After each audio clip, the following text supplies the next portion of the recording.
High বন্ধুরা, আজকে আমরা চলে এসেছি কল্যাণেশ্বরী মন্দির, যেটা হচ্ছে দুমকা জেলায় অবস্থিত। তো আমরা আজকে এসেছি 3 বন্ধু মিলে ঘুরতে এসেছি।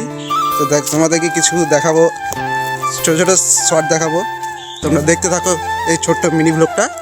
আর এখন আমার কাছে আছে আমার একটা বন্ধু, হ্যালো গাইস, হিমাংশু আছে, আর একজন আছে, ও নেমে গেছে একটু। সে তো প্রচন্ড দেখাচ্ছি। কৌতূহল, তার সাথে জানার খুব ইচ্ছা, সেই জন্য সে কৌতূহল বশত সে নিচে চলে গেছে। বেশ, তোমাদেরকে ছোট ছোট টিপস দিয়ে আমি ভিডিওটা চালাবো, তো দেখতে থাকো।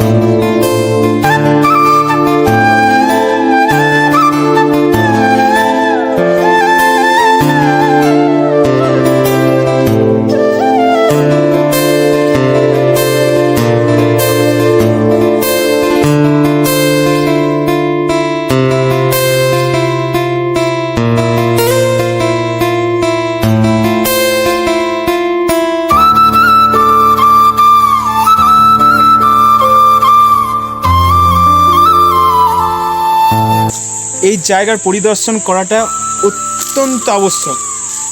বিভিন্ন কাজকর্ম, বিভিন্ন ব্যস্ততার মধ্যে থেকেও মাঝে মাঝে ঘুরতে আসা, অর্থাৎ পাহাড়ের কাছে চলে আসা, এটা একটা আলাদাই অনুভূতি।